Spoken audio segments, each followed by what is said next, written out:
Como habíamos dicho, este mes lo vamos a dedicar a doctrinas sectarias, es decir, aquellas doctrinas más conocidas de las sectas. Entre ellas hay ciertas doctrinas que manejan en común.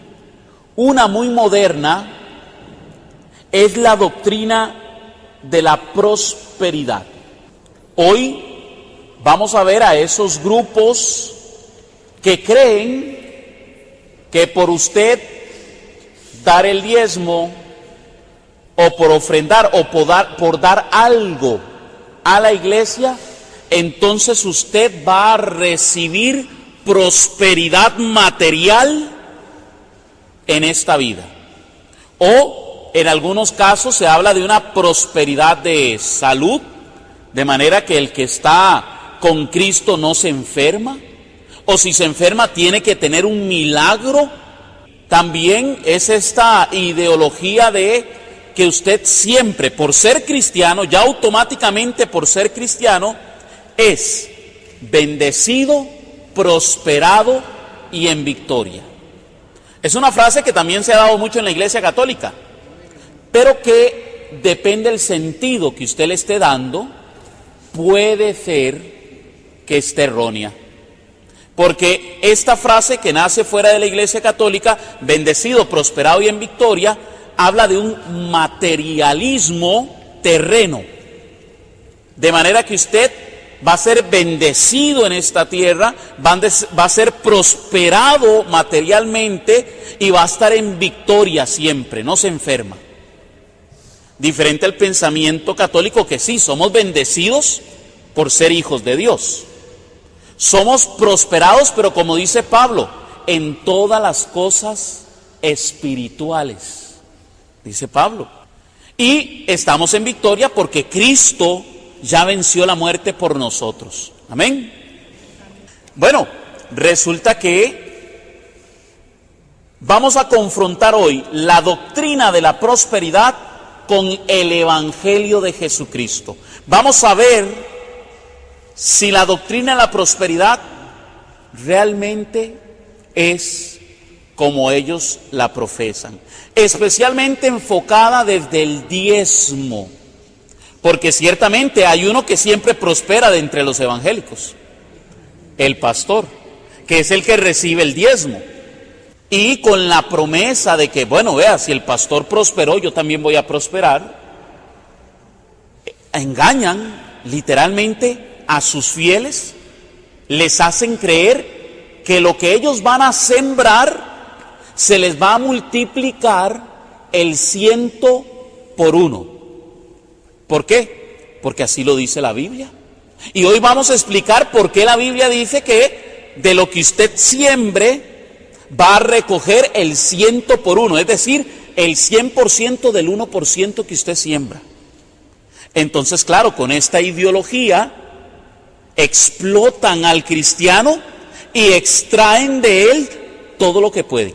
Al punto que yo he conocido familias que se quedaron sin casa, sin vehículo, sin propiedades y sin trabajo.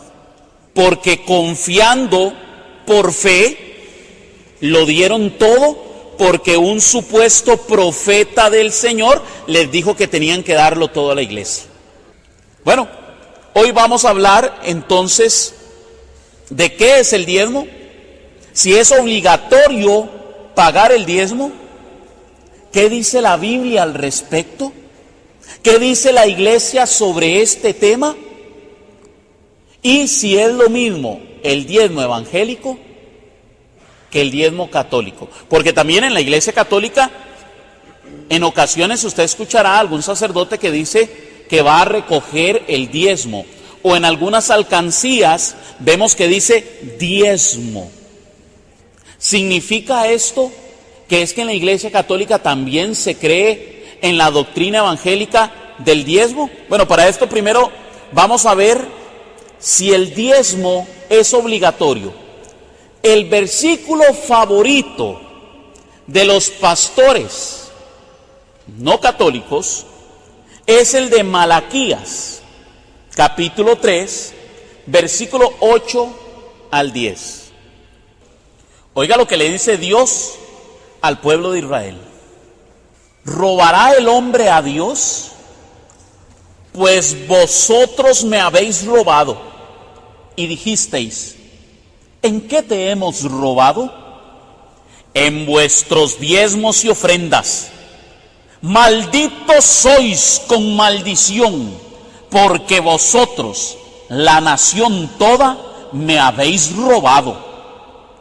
Traed todos los diezmos al alfolí, y haya alimento en mi casa. Palabra de Dios. Claro, con esta cita bíblica, a más de un hermano le empezaron a temblar las canillas. ¿Por qué? Porque ahí dice, malditos sean con maldición. Y tomando este texto bíblico, le hacen creer a la gente que si usted no da el diezmo, le está robando a Dios. Y si usted está robando, que es uno de los pecados mortales, usted se va para el infierno. Porque al infierno no van a entrar los ladrones. Y se le hace creer que es obligatorio dar el diezmo. Rápidamente un análisis a la cita.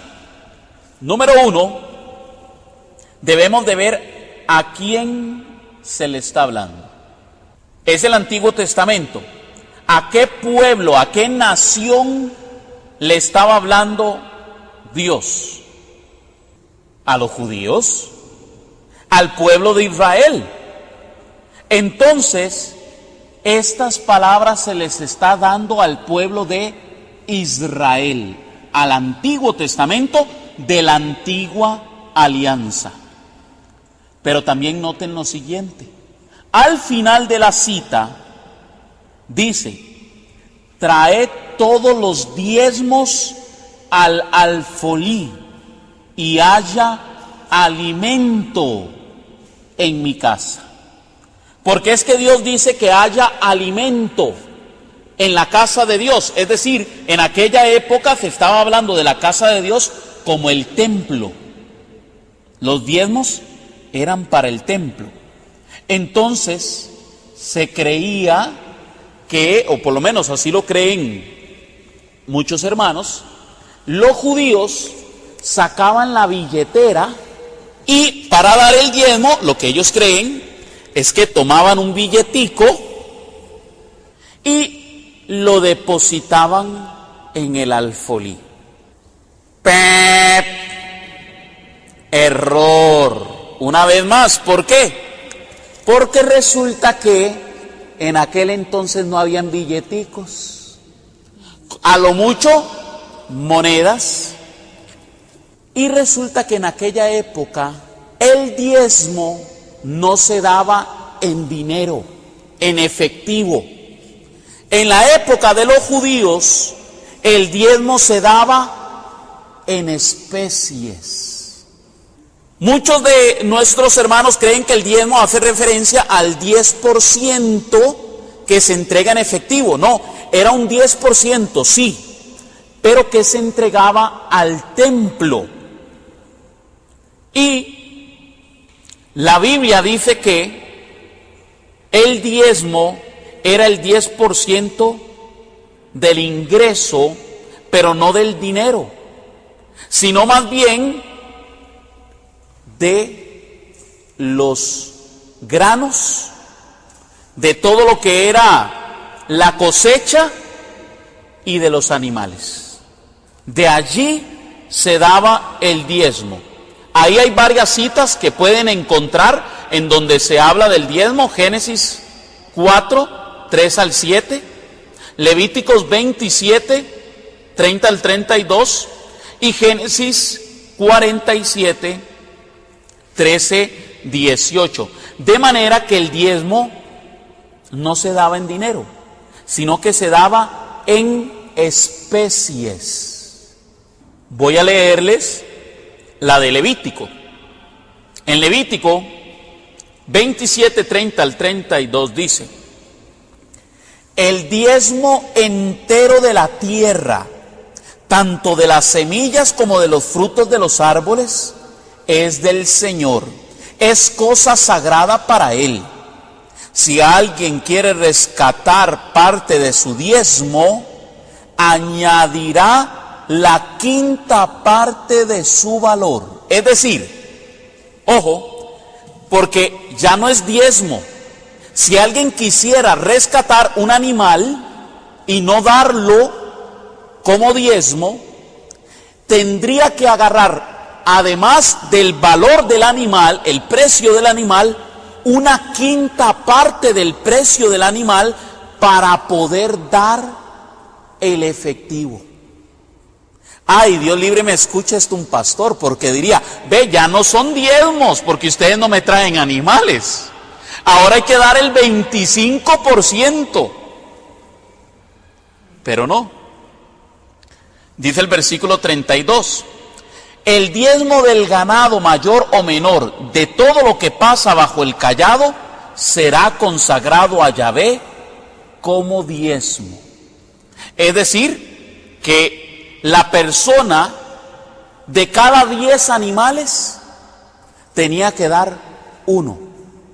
O de la recolección de los frutos y del grano, tenía que dar el 10%. Concluye la cita diciendo, oiga lo que dice: estos son los mandatos que el Señor dio a Moisés para los hijos de Israel en el monte Sinaí. ¿A quién le dieron los mandamientos? A los hijos de Israel. ¿A quién se le pide el diezmo? A los hijos de Israel, es decir, al pueblo de la antigua alianza.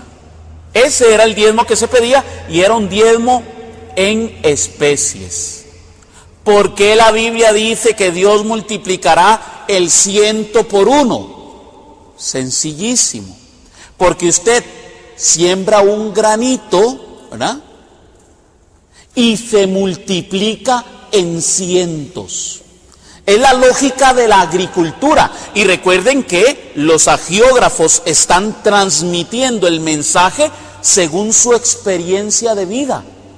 De manera que si aquel era agricultor, él sacaba la lógica del sembrar un granito y se multiplicaba en cientos de granos. Es por eso que se habla del 100 por 1. Ahora bien, ¿para quién era el diezmo? Tanto en Levítico 27, 30 al 33, como Números 18, 21 al 32 y Deuteronomio 14, 27, 29, dice que el diezmo era para el templo y los levitas. Pero en otras partes de la Biblia, como en Deuteronomio 12, 5 al 7, Deuteronomio 14, 22, 29 y Deuteronomio 26, 12, 14, dice que el diezmo también tenía que ser destinado a los pobres, a los huérfanos y a las viudas. De manera que el diezmo también servía para la ayuda al más necesitado. Yo no quiero meter aquí a todos los pastores en el mismo saco, porque sé de pastores que ya no creen en el diezmo y que predican en contra del diezmo. Pero también sé de pastores que recogiendo del diezmo ayudan a los más necesitados. Lamentablemente son pocos los que de verdad hacen eso. Que destinen los recursos que recogen de su culto, de la iglesia a la que pertenecen, para dar al más necesitado. Hoy día hay unos grupos, principalmente televisivos, en donde todo lo que entra es para ellos. Todo lo que se recoge nacional e internacionalmente es para ellos. De manera que tienen propiedades, aviones, helicópteros, bueno, ¿qué no tienen? De todo para sí mismos. Ahora bien, en la iglesia se habla también del diezmo. pero no se está hablando de un 10% literal de su ingreso. Yo nunca he visto un sacerdote que le pida a usted la orden patronal, ¿o sí? No, ¿verdad que no? Bueno, yo sí conozco iglesias en donde usted le piden la orden patronal para saber cuánto usted ingresa.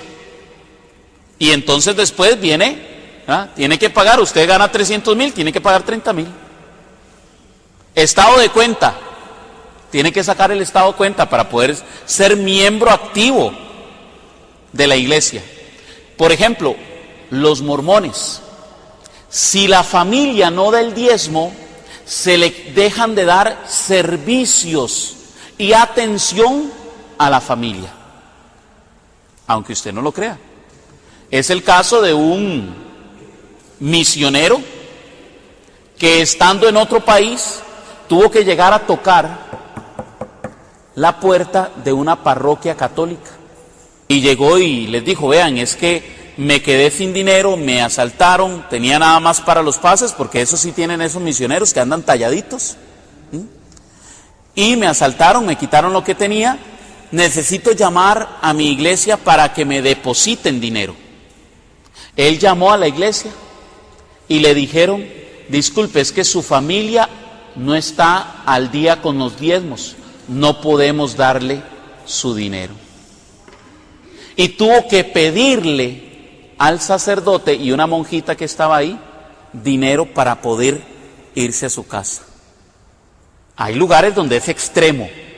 Si usted no da el diezmo, lo expulsan. Usted ya no es miembro de esta iglesia. O le acumulan los diezmos, ¿verdad?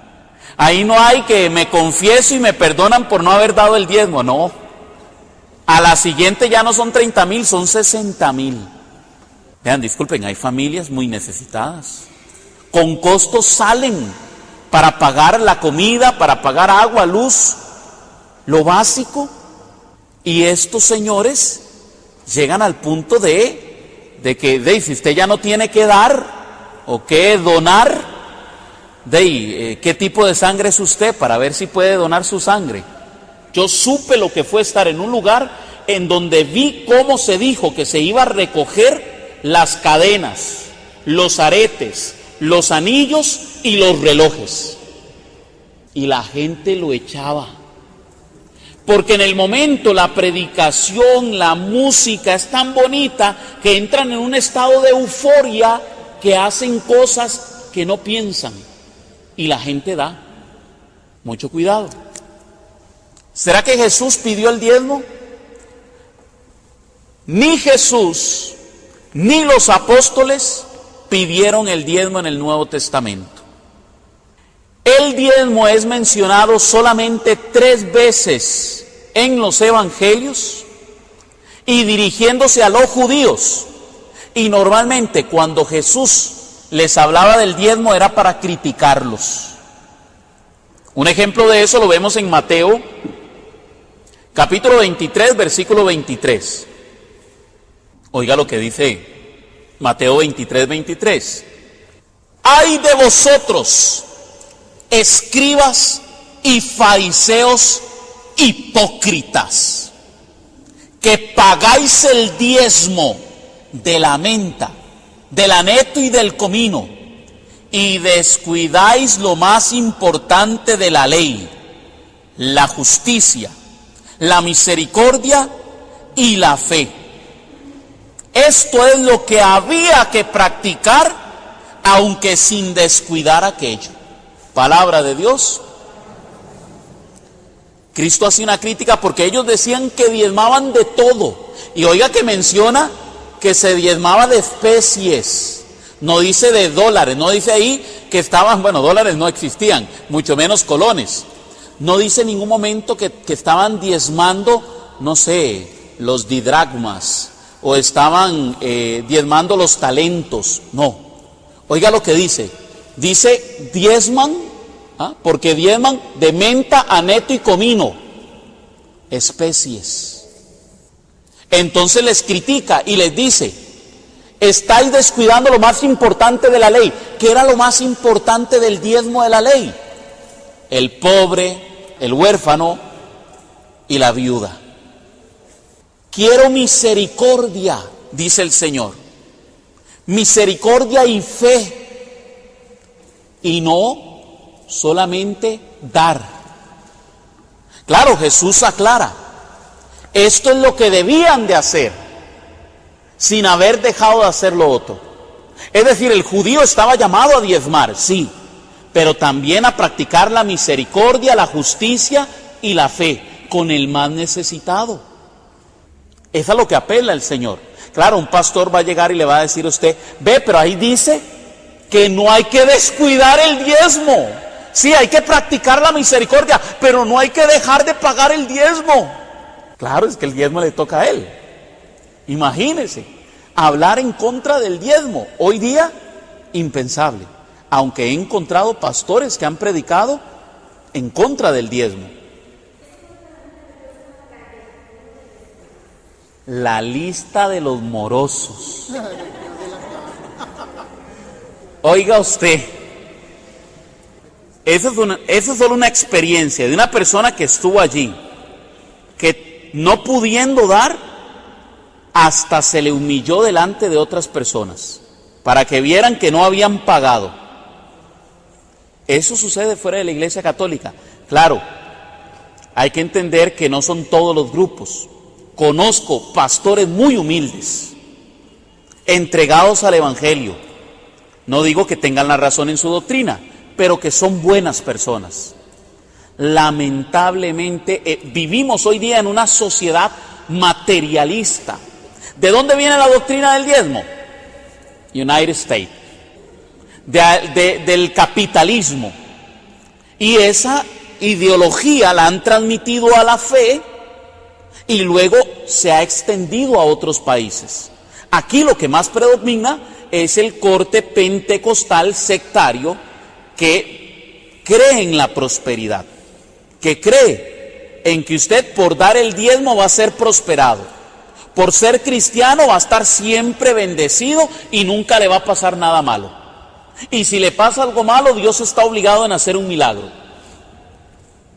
Ese no es el Evangelio de Cristo. Ahora lo vamos a ver. Otra mención del diezmo en el Nuevo Testamento es en Lucas, capítulo 18, versículo 9 al 13. Esta cita la habíamos tocado anteriormente en uno de los temas del curso. Dice Lucas 18, 9 al 13. Jesús está hablando. A algunos que se tenían por justos y despreciaban a los demás, les dijo esta parábola. Jesús les da esta parábola. 2 hombres subieron al templo a orar, uno fariseo, otro publicano. El fariseo, de pie, oraba en su interior de esta manera: oh Dios, te doy gracias porque no soy como los demás hombres, rapaces, injustos, adúlteros, ni tampoco como este publicano. Ayuno 2 veces por semana. Doy el diezmo de todo lo que poseo.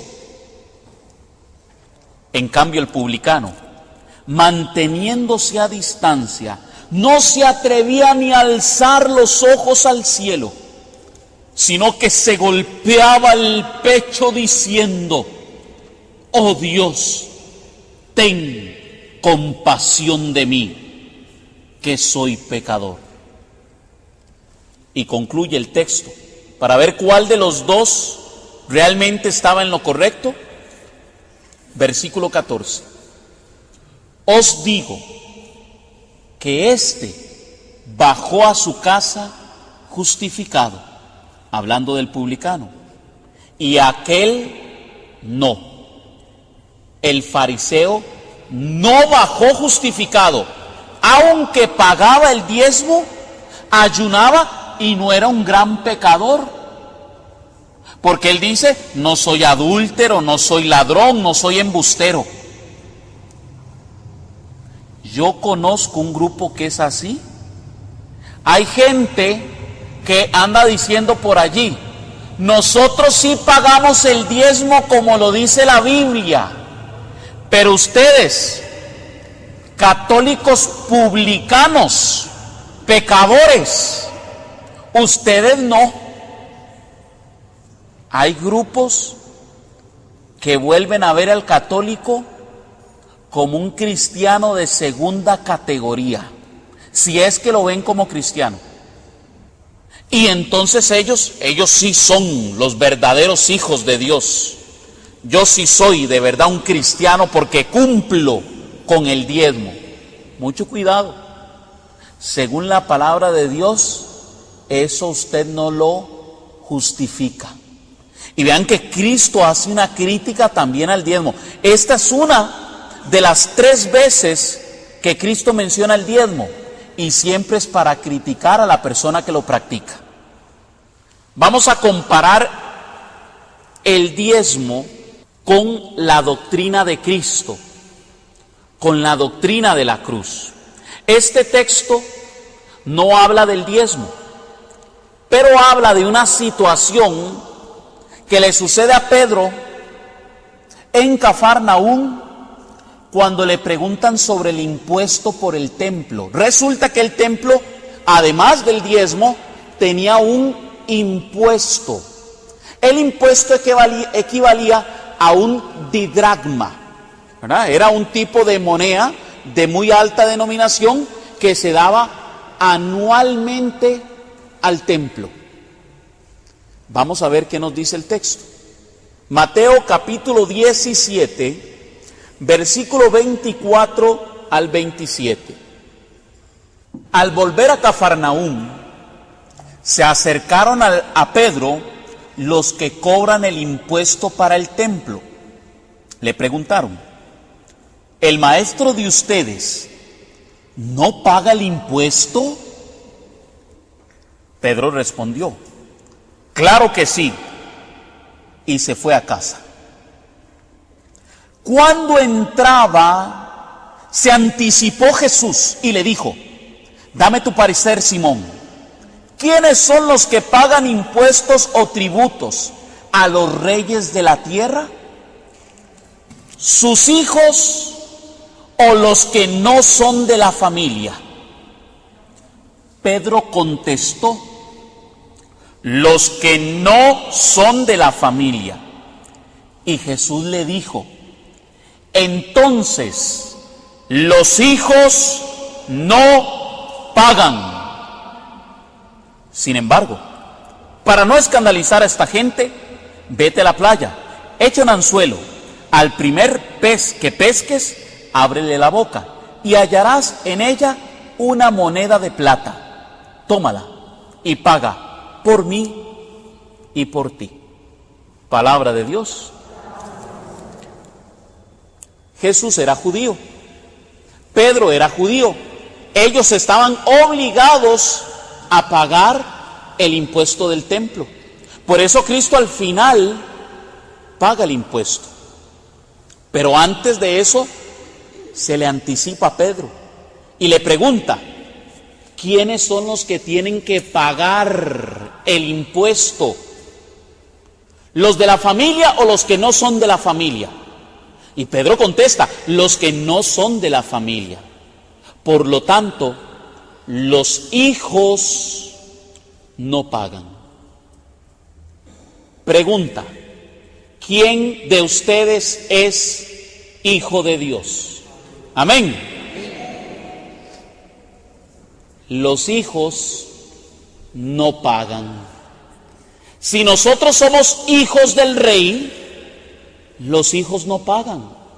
Lamentablemente allá afuera están tratando a muchos hijos de Dios como si no lo fueran, como si fueran servidores, como si fueran esclavos, y les sacan el impuesto, les cobran como si no fueran hijos del rey.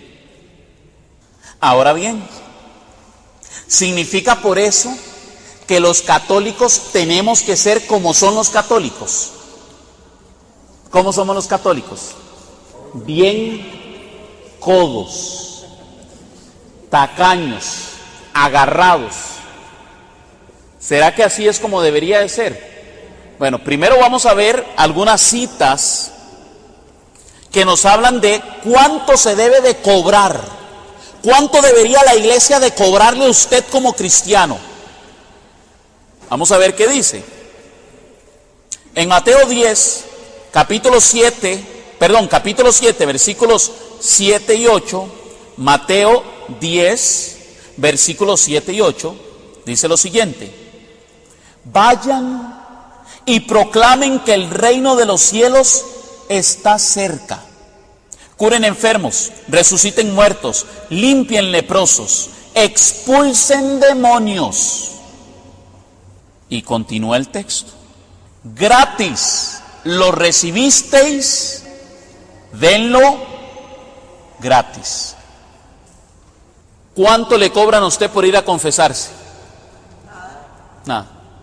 Bueno, yo no sé si usted alguna vez ha estado en un exorcismo, pero me contaba un amigo que una vez presenció un exorcismo de parte de un sacerdote y le dijo: nunca en su vida se le ocurra cobrar por un exorcismo.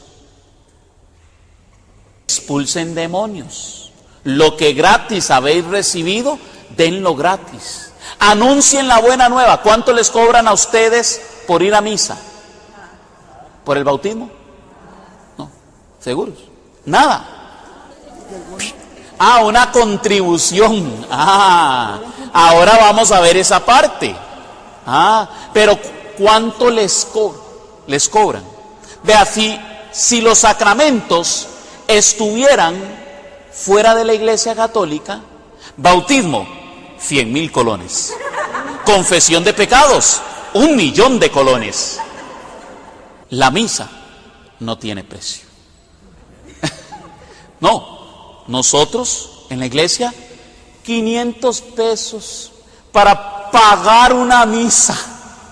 500 pesos, por favor. O sea, es una mala expresión decir fui a pagar una misa. Pagar. Porque realmente si usted va y explica que tiene una situación difícil, no, tranquilo. Y igual le van a celebrar la misa con la intención que usted quiere. Pero allá afuera, a usted le cobran hasta el papelito en donde va a depositar el diezmo.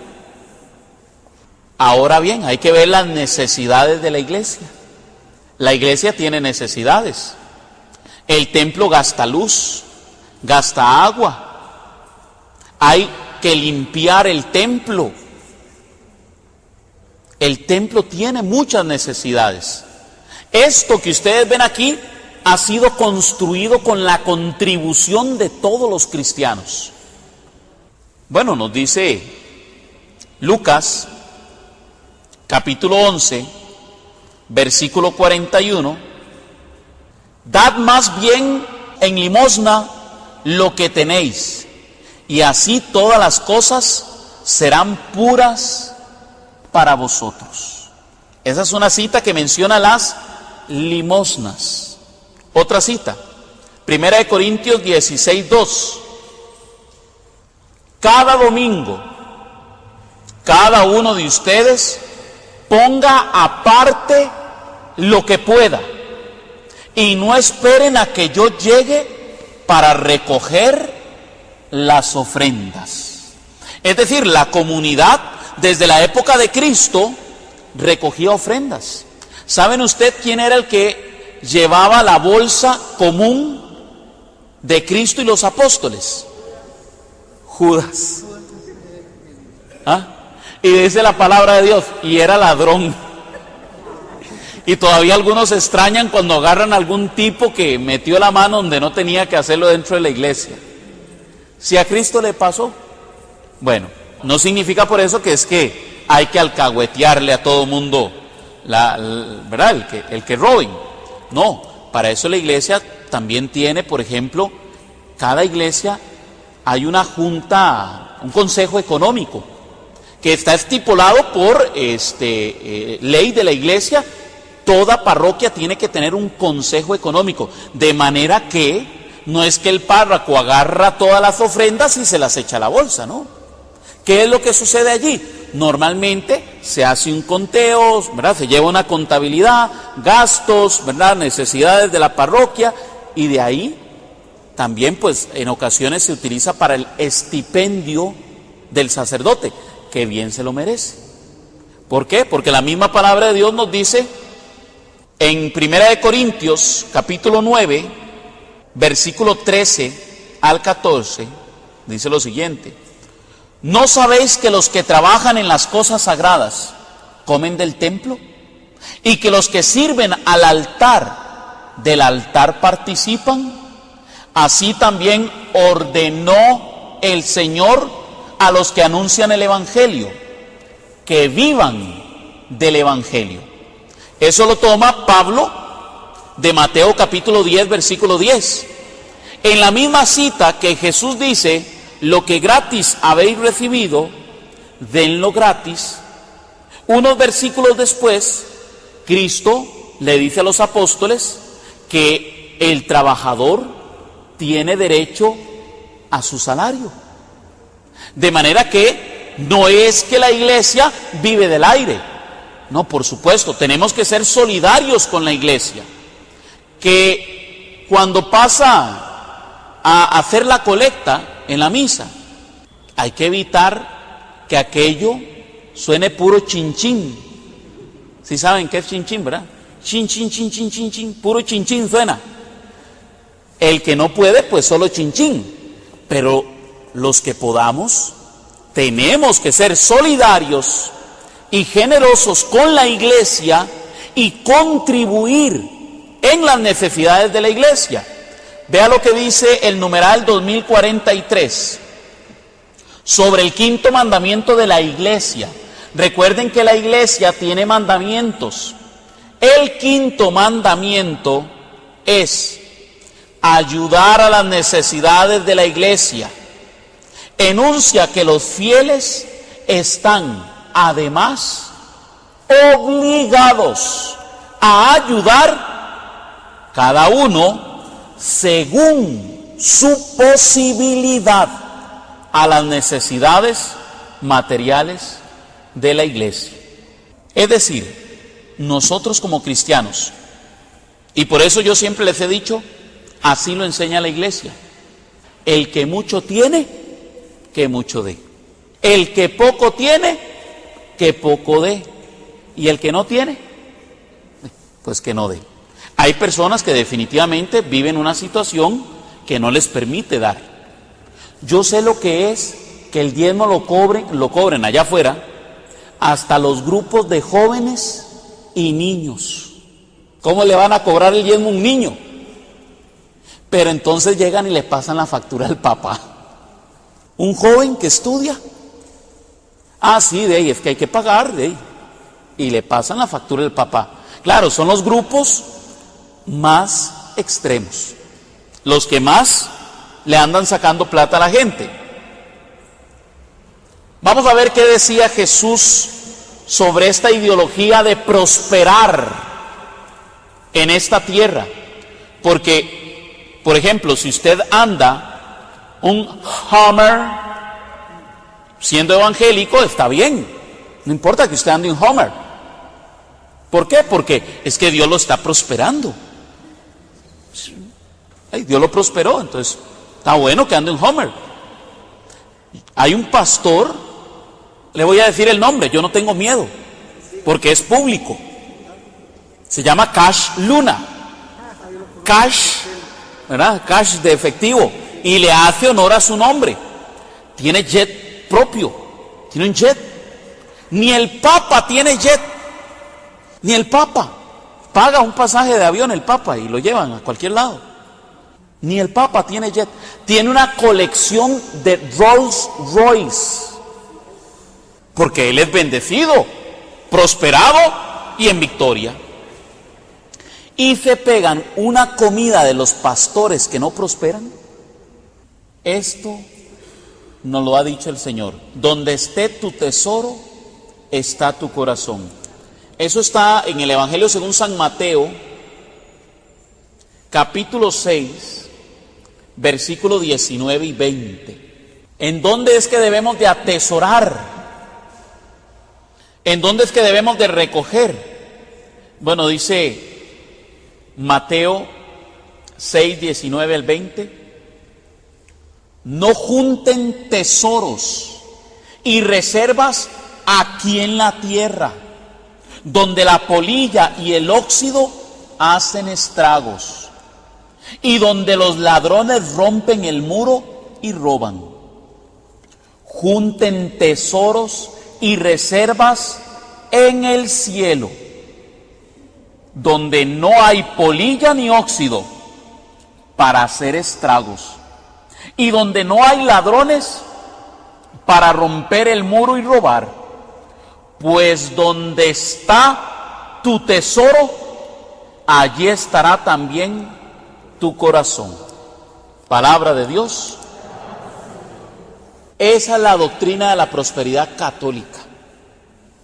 El tesoro está en el cielo. Yo debería de preocuparme en esta vida de atesorar en el cielo, de tener un tesoro en el cielo. ¿Cómo? Viendo por el más necesitado, por el pobre, por el huérfano, por la viuda. En esta vida deberíamos de buscar cómo contribuir para que el reino de los cielos se extienda. Aquí en esta vida no significa por esto que es que el que usted quiera vivir cómodamente esté mal, no. Significa que yo, con lo mucho que Dios me da, debo ser solidario con el que no tiene. Eso es lo que significa. Significa por esto que no puedo tener ahorros, que yo no podría tener una cuenta en la cual mantener una estabilidad económica. Claro que no. En ningún momento es que Cristo está en contra del banco. No. Cristo lo que está diciéndonos es que si yo me preocupo solo por las cosas de esta tierra, todas mis intenciones van a ser por esta vida, por las cosas del mundo, por lo material. Pero si yo tengo los pies bien puestos en la tierra y mi mirada fija al cielo, Dios sabe que nosotros queremos tener una vida buena, una vida estable. Lo que no es justo es que unos tengan demasiado y que otros no tengan ni para comer. Eso es lo que es injusto. Mientras otros despilfarran el dinero, hay quienes mueren literalmente de hambre. Como cristianos estamos llamados a que la sociedad tenga igualdad de oportunidades, igualdad de derechos, igualdad de recursos. A mí me encanta ver la doctrina de la prosperidad desde la iglesia. Sí, ahí sí. Curiosamente, la iglesia llega a un pueblo y empieza a trabajar ese pueblo desde la agricultura, la educación, la industria, hasta el punto que llega a convertir sociedades que permiten una estabilidad en los pueblos en donde cualquiera puede conseguir los recursos para mantener a su familia. Yo quisiera mostrarles un día el trabajo que hace la sociedad La Salle en Togo. Ellos han creado en una comunidad sumamente pobre, en donde la gente moría de hambre, han educado a los ciudadanos para que aprendan a utilizar bien sus recursos, para que aprendan a utilizar el agua, para que aprendan a sembrar correctamente, para que protejan su sembrado. Y luego, además de eso, les enseñan a leer, a escribir. Los educan de tal forma que luego esa persona se puede trasladar a otra zona pobre y educar a los que están en ese otro lugar. Eso sí es prosperidad. La creadora de la sociedad moderna es la Iglesia Católica, aunque usted no lo crea. La industrialización viene de los monjes. El capitalismo también viene de la Iglesia Católica. ¿Por qué? Porque el capitalismo en sí no es malo.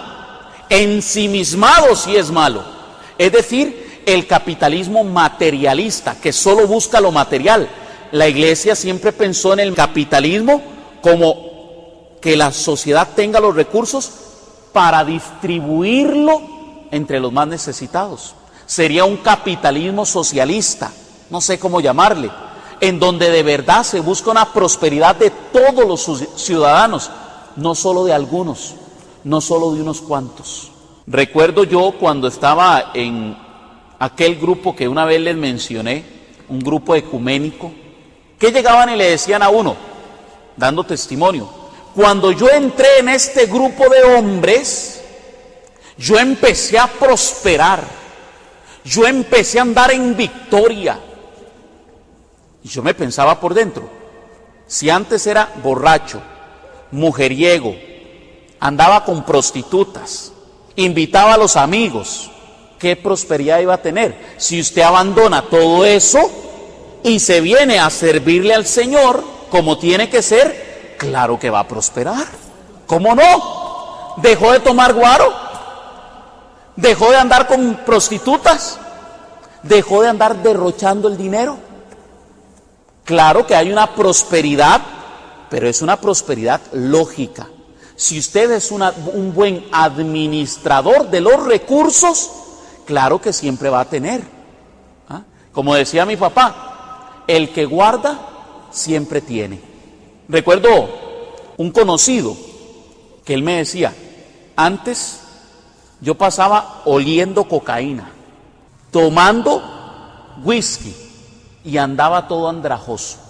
Ahora ni coca ni whisky ni mujeres, y ahora uso camisa de seda, buena colonia. Obvio, dejó de gastar todo su dinero en cosas malas y ahora puede vestirse bien, puede oler rico, porque antes olía a marihuana o a cualquier otra cosa menos rico. Eso es una prosperidad cristiana, en donde usted tiene un orden en su vida, en donde usted administra los recursos de su hogar responsablemente, como buen cristiano, en donde le puede dar el alimento, la educación y el sustento a sus hijos.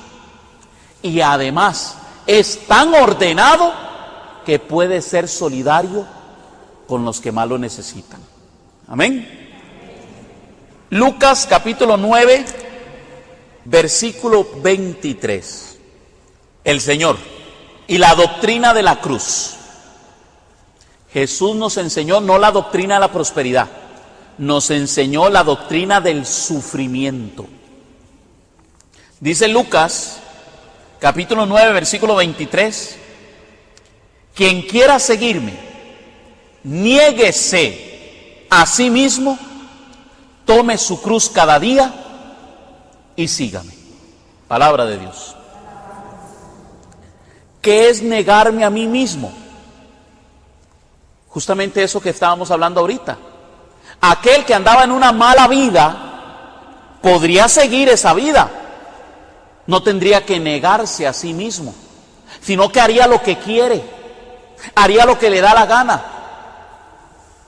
Pero cuando somos cristianos, nos negamos a esos placeres de la vida para vivir una vida junto con Cristo, llevando la cruz de Cristo.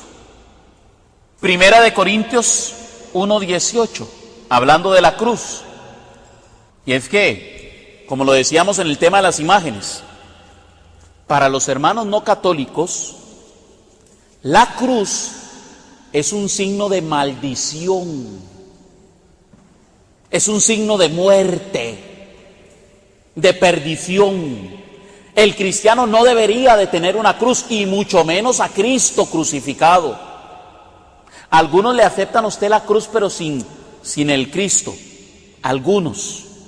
Pero hoy día la mayoría dicen que no, que esto es malo, la cruz es mala. Evidentemente no conocen el Evangelio de Cristo. ¿Por qué? Porque dice Primera de Corintios 1, 18 y 21. Porque el lenguaje de la cruz resulta una locura para los que se pierden, pero para los que se salvan, para nosotros, es poder de Dios. Ya lo dijo la Escritura: destruiré la sabiduría de los sabios y haré fracasar la pericia de los instruidos. Sabios, entendidos, intelectuales de este mundo, ¿cómo quedan puestos? Y la sabiduría de este mundo, Dios la dejó como loca, pues el mundo, con su sabiduría, no reconoció a Dios cuando ponía por obra su sabiduría. Entonces, a Dios le pareció bien salvar a los creyentes con esta locura que predicamos. Palabra de Dios. Si ustedes no fueran verdaderos cristianos y yo estuviese aquí hablándoles de la doctrina del dolor, de la doctrina de la cruz, del sufrimiento, seguramente ya se hubieran levantado y se hubieran ido. ¿Qué le pasa a este loco? Es una locura para el cristiano. ¿Qué será? ¿Que somos masoquistas? No, el cristiano no es masoquista. El cristiano acepta el sufrimiento porque de por sí es parte de la vida. ¿O quién no sufre? Todos sufren. La diferencia de nosotros es que llevamos el sufrimiento de la mano de Dios, de la mano de Cristo, con la ayuda de Cristo. Cristo dice: el que quiera seguirme, tome su cruz cada día y sígame. Hay un sufrimiento, pero Cristo nos acompaña. Por eso Él dice: mi yugo es suave y mi carga ligera. No dice que no hay yugo, no dice que no va a haber cargas. Claro, el ser cristiano implica una carga, implica llevar ese yugo, pero el yugo no se lleva solo. El yugo se lleva con Cristo. Como el cirineo que va con Cristo acompañándolo en la cruz, así tenemos que ser nosotros los cristianos. Entender que los sufrimientos son parte de la vida, pero que también pueden servir de redención por nuestros pecados y por los pecados de nuestros hermanos. Amén. Para ir concluyendo, vamos a ver un numeral de la Iglesia Católica, el numeral 618. Numeral 618 del Catecismo de la Iglesia Católica. La cruz es el único sacrificio de Cristo, único mediador entre Dios y los hombres. Pero porque en su persona divina encarnada se ha unido en cierto modo con todo hombre, Él ofrece a todos la posibilidad de que en la forma de Dios solo conocida se asocien a este misterio pascual.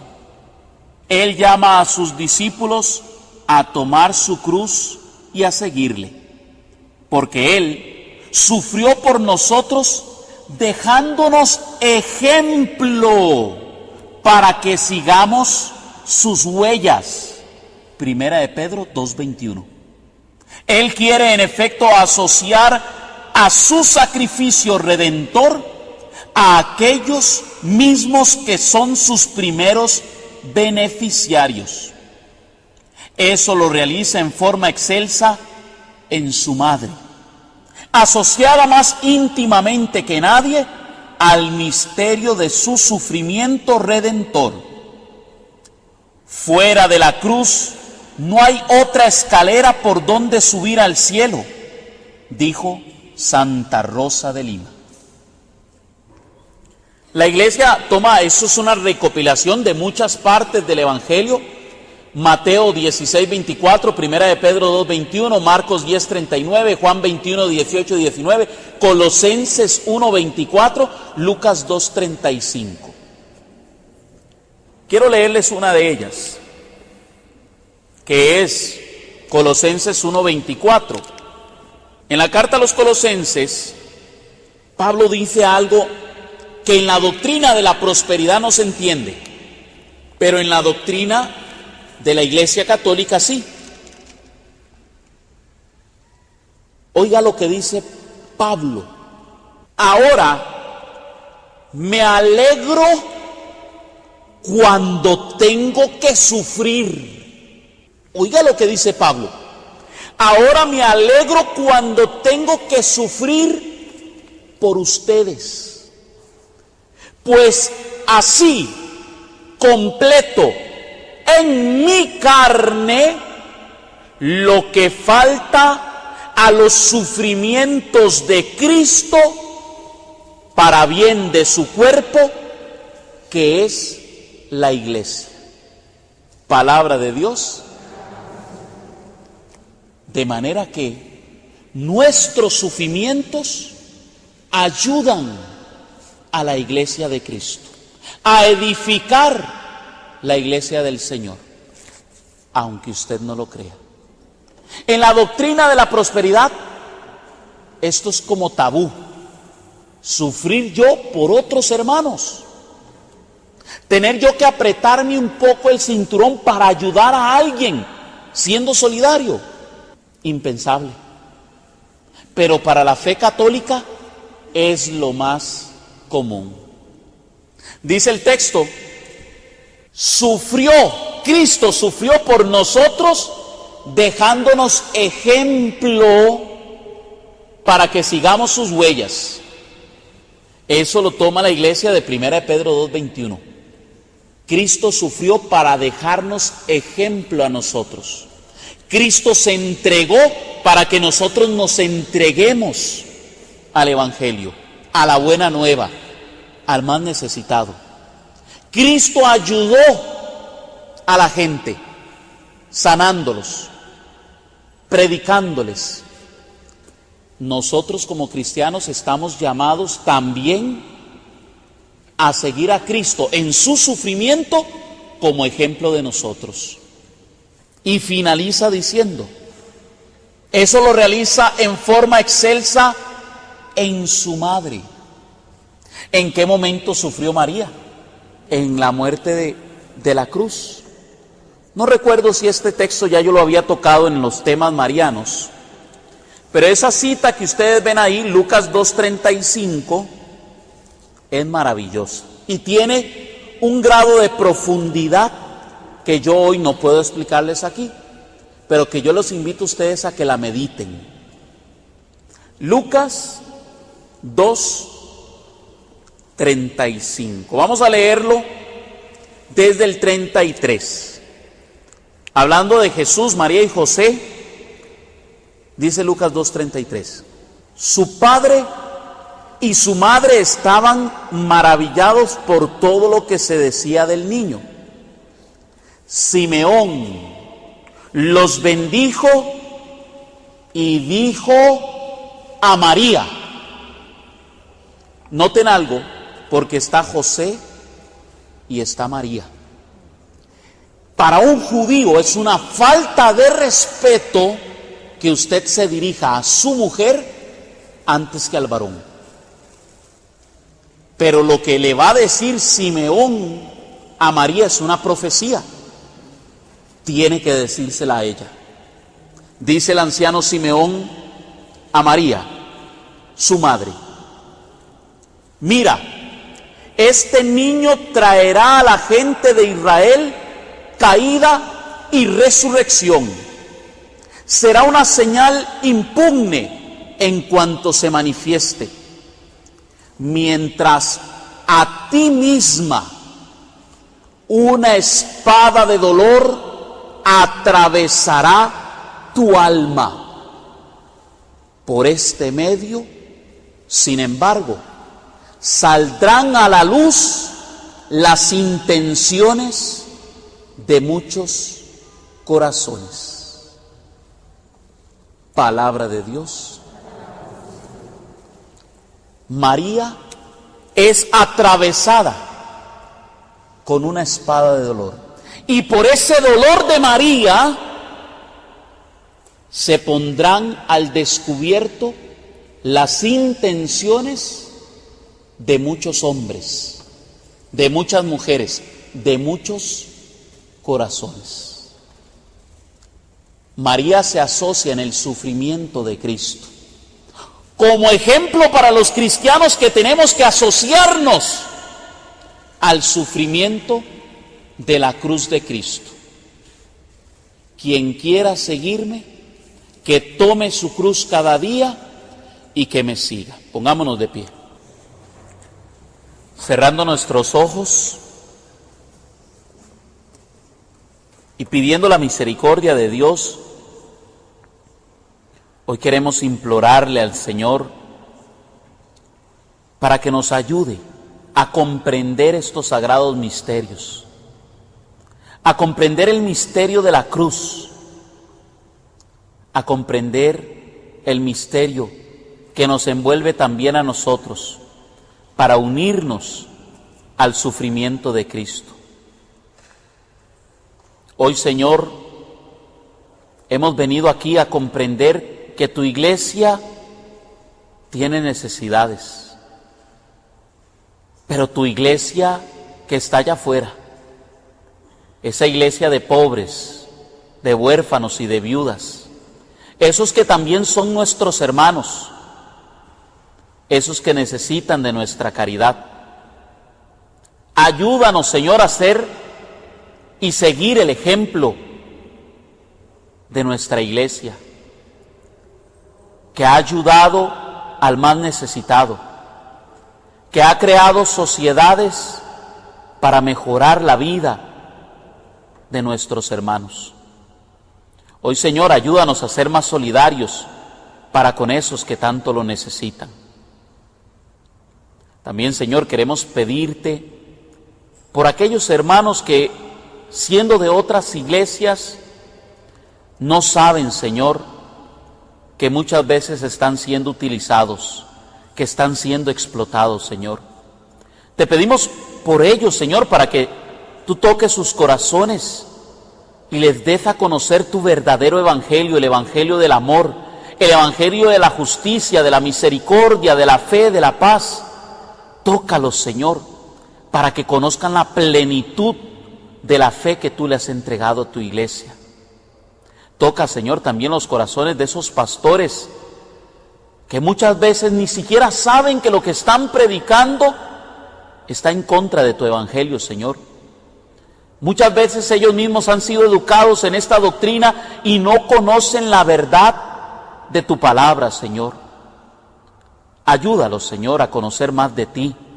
Ayúdanos, Señor, a compartir más estas cosas con ellos. Dale, Señor, un corazón humilde. Dale, Señor, un corazón de servicio, para que también algún día, Señor, podamos formar un rebaño con un solo pastor, como ha sido tu deseo desde que has fundado esta iglesia. A ti, Madrecita Santa, Madrecita mía, hoy queremos poner estas mismas intenciones en tus pies, para que tú, Madre, que has sufrido igual que tu Hijo en la cruz, que te has unido, siendo atravesada en tu alma por esa espada de dolor, hoy, Madrecita, nos unimos a ti y te pedimos que ruegues por nosotros, Santa Madre de Dios, para que seamos dignos de alcanzar las promesas de nuestro Señor Jesucristo. Amén. En el nombre del Padre, del Hijo y del Espíritu Santo. Amén.